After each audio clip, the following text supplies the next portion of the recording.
Sabe qual é a pergunta que mais me fazem sobre a Amazônia? É escala. Todo mundo está muito interessado em saber como as nossas iniciativas, os nossos projetos vão ganhar o mundo, vão faturar milhões e vão se espalhar por aí. Eu entendo essa pergunta porque, de fato, a gente está num momento muito importante. A gente vive uma crise climática sem precedentes e o Brasil tem um papel especial nisso. Nós somos o 5º país que mais emite gases de efeito estufa do mundo. E não é por causa de energia, não é por causa de combustíveis, é especialmente por causa de desmatamento e uso do solo. Então faz sentido que ao olhar para a Amazônia, a gente pense em soluções ambiciosas. Mas eu acho que tem também uma coisa, o Brasil, ao longo da nossa história, se viciou em olhar para a Amazônia, em pensar em projetos grandiosos, obras multibilionárias que ocuparam esse território sem nos consultar. Eu vou mostrar para vocês algumas imagens que dão a ideia do raciocínio que foi aplicado do Brasil para a Amazônia por muito tempo. Essas imagens, quando a gente olha nos dias de hoje, elas são chocantes para a gente. E muitas delas são imagens de propagandas públicas, de órgãos do governo que indicavam como o Brasil devia olhar a Amazônia. Essas imagens foram, muito provavelmente, a causa da gente ter ficado muitas vezes refém de projetos como os grandes projetos de mineração, como os projetos de usina hidrelétrica, como os projetos de ocupação de solo na Amazônia e até a Zona Franca de Manaus. Eu não preciso dizer para vocês o quanto que esse tipo de projeto não nos trouxe muito benefício. A Amazônia, esse território seria hoje o 5º país mais violento do mundo. E só para dar alguns exemplos, enquanto o estado do Pará é o 2º estado que mais produz energia para o Brasil, a gente também paga a conta mais cara do país. Enquanto a gente coloca no mundo superalimentos como castanha e como açaí, aqui, o Amazonas, tem mais da metade da sua população vivendo em insegurança alimentar. E o nosso clima, que é responsável por garantir a vida nas cidades que representam 70% do PIB de toda a América do Sul, nós temos cidades hoje na nossa região debaixo de fumaça.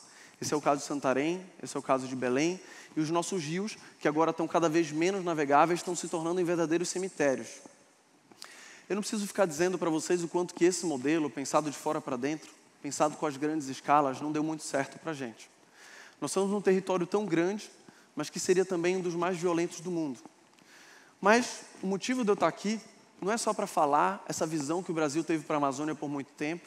Muita gente dizia que o Brasil via a Amazônia como o almoxarifado do país. É para dizer também que a gente vive uma fase nova. Isso me deixa feliz e eu acho que deveria deixar todos vocês felizes. A gente agora parece que está vendo o mundo olhando para um modo de produzir que a gente sempre soube. Está vendo o mundo olhando para um modo de produzir que respeita a biodiversidade, que valoriza a nossa população tradicional e que tem uma capacidade, talvez, de criar um modelo que nos salve do buraco em que a gente caiu. A gente tem chamado isso de bioeconomia ou de sociobioeconomia. Esse modelo de produzir é um modelo que não olha só para a escala, se preocupa mais com o como do que com o quanto, e é um modelo que respeita os nossos limites, que lembra os nossos desafios, a complexidade da Amazônia e que muito provavelmente tem muito mais chance do que aqueles modelos de respeitar especialmente o nosso modo de vida. Eu me conectei com isso há muitos anos atrás, há mais de 10 anos, ainda na faculdade, eu tive a chance de começar a trabalhar com povos tradicionais, especialmente ribeirinhos, que coletivamente queriam comercializar cacau e açaí tirado do seu quintal, de acordo com o seu modo de vida. Além de aprender muito com esses povos, eu também tive a oportunidade de me reconectar com uma coisa que para a gente da Amazônia muitas vezes vem de dentro de casa. Uma ancestralidade que, por exemplo, me levou a perceber que meu avô, um caboclo de vigia vivendo em Belém, adorava me levar para o meio do mato e mostrar o quanto que ele sabia o nome de todas as dezenas de árvores que a gente encontrava pela frente. O quanto que ele sabia absolutamente todos os nomes de frutas que eu perguntava para ele.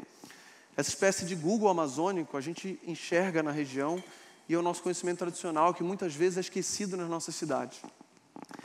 Com essas experiências, eu tomei uma decisão há bastante tempo atrás, antes da gente dar esse nome de bioeconomia para o que a gente tem hoje.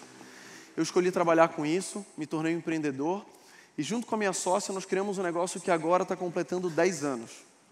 Esse negócio tem como propósito fundamental se inspirar na nossa biodiversidade, no nosso conhecimento tradicional, juntar tradição e inovação e tentar conectar o mundo com a Amazônia. A gente trabalha com produtos como é o caso do cumaru, como é o caso do tucupi e outros produtos derivados de mandioca que representam não só o nosso bioma, mas também as nossas tradições. Agora, uma parte muito importante do nosso trabalho é a conexão diária que a gente tenta fazer com povos da nossa região, especialmente comunidades tradicionais, a quem a gente não ensina nada, a gente apenas estimula a fazer o que sempre fizeram. Eles compartilham com a gente desafios, compartilham com a gente conhecimento e, fundamentalmente, uma crença de que a gente pode criar um modelo de negócio compatível com a Amazônia. A gente também tem desafios, não é fácil, alguns de vocês sabem disso. Gerar um negócio de bioeconomia na Amazônia, com pouca infraestrutura, do zero, não é uma tarefa fácil. Então, a gente às vezes se permite ser corajoso e a gente assinou o primeiro contrato de investimento corporativo de toda a Amazônia há pouco tempo atrás. Nesse contrato, a gente se associou a uma grande empresa que também tomou uma decisão com a qual a gente concorda muito. Eles escolheram não cair na Amazônia de paraquedas, mas se conectar à região através da gente, através de pessoas que são da região e através de um negócio que entende um modelo que faz bem para a nossa qualidade de vida. Além disso, nesse modelo, a gente ganhou capacidades importantes para que a gente consiga colocar o nosso negócio de pé, para que a gente consiga fazer essa estrutura funcionar. A gente aprendeu muito mais sobre o negócio e a gente conseguiu distribuir os nossos produtos em muito mais lugares. Um outro ponto super importante é que esse é um modelo no qual eu acredito e eu gostaria que se multiplicasse pela região. Agora, como eu disse para vocês, a pergunta que eu mais escuto é sobre escala. Todo mundo pergunta, e aí?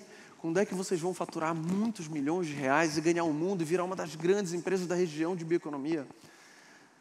Eu não sei se essa pergunta está certa. Eu realmente não sei se a gente deveria estar buscando unicórnios na Amazônia.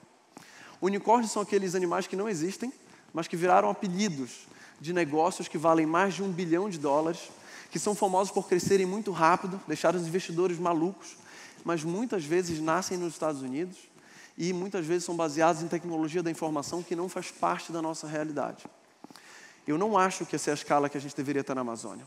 A gente deveria olhar para o nosso território e se inspirar numa escala que é muito mais diversa, que se conecta com povos tradicionais, que respeita as tradições e que olha para as inovações a partir da floresta. Felizmente, eu não sou mais único e junto com a gente tem vários e vários outros negócios pensando da mesma maneira para trabalhar na região. Tanto é que há pouco tempo atrás a gente criou uma associação. Eu e vários outros empreendedores criamos o que a gente passou a chamar de Assobio, que é a Associação dos Negócios de Sociobioeconomia da Amazônia. Essa associação, além de buscar criar vantagens e maneiras da gente colocar esse tipo de negócio de pé e fazer desse um modelo de escala amazônico, a gente foi percebendo que talvez essa escala já estivesse com a gente. Basta a gente se olhar de forma coletiva. Nós somos 75 negócios associados e com esses 75 negócios nós chegamos hoje a 50 mil hectares de áreas preservadas, apoiamos o modo de vida de mais de 87 mil pessoas espalhadas por toda a Amazônia Legal e, principalmente, geramos milhões e milhões de reais todos os anos de renda para a população local, especialmente em áreas preservadas. Esses negócios também trabalham não só com uma, com duas ou com três das grandes cadeias amazônicas, mas com mais de uma centena delas, o que representa, sem dúvida alguma, muito mais a riqueza do nosso território e a riqueza da nossa vida. Para que esses 75 negócios ganhem essa tal escala e virem 300, 500, 1000 negócios que respeitam a região, a gente precisa de muito apoio. Como eu falei para vocês, não é simples fazer com que esses negócios funcionem num lugar que foi desprivilegiado pelo Brasil por muito tempo. Então a gente precisa de apoio de infraestrutura para a inovação, a gente precisa que a ciência se conecte com o conhecimento tradicional e que trate em pé de igualdade. A gente precisa de um investimento, não aquele do Vale do Silício, mas de um investimento que entenda a nossa realidade e seja capaz de apoiar o nosso modo de vida. E que não espere da gente aquilo que espera dos negócios americanos, que espere da gente aquilo que a gente pode entregar, que é uma floresta saudável, as pessoas vivendo bem, os rios fluindo e a biodiversidade valorizada. A gente olha para esses negócios e eu confesso que não tenho dúvida que a nossa escala deveria ir mais por esse caminho. Se a gente voltar para uma imagem do começo da minha fala, a gente vai perceber uma Amazônia e uma escala que é irreconhecível para a gente. Esse tipo de escala, onde tudo deveria ser padronizado, produzindo em fileiras a maior quantidade possível, não combina com a mesma biodiversidade que o mundo inteiro agora está vendo como solução. Não combina com o modo de vida que a gente sempre teve aqui. Eu acho que a gente poderia começar a pensar em um outro tipo de escala. Não parece que o mundo está olhando para uma solução que nós sempre tivemos? Então, talvez a gente deva oferecer para o mundo um raciocínio de escala que é em rede, que reconhece que nós estamos num lugar que seria o 6º maior país do mundo e que tem muitas diversidades, particularidades, e que essas particularidades precisam fazer parte desses modelos de negócio. E que talvez essa rede ganhe escala, mas a gente precisa talvez muito mais de pequenos e médios negócios do que gigantes pela Amazônia. Tem um autor italiano que diz que as plantas são muito mais espertas que a gente e até mais inteligentes, porque elas não dependem de um único cérebro para ter inteligência. Elas são inteligentes em todas as suas partes, de forma espalhada, das plantas às raízes. Eu acho que se a gente está na Amazônia, no maior bioma do mundo, talvez faça realmente mais sentido a gente se inspirar nas plantas do que nos unicórnios. Muito obrigado.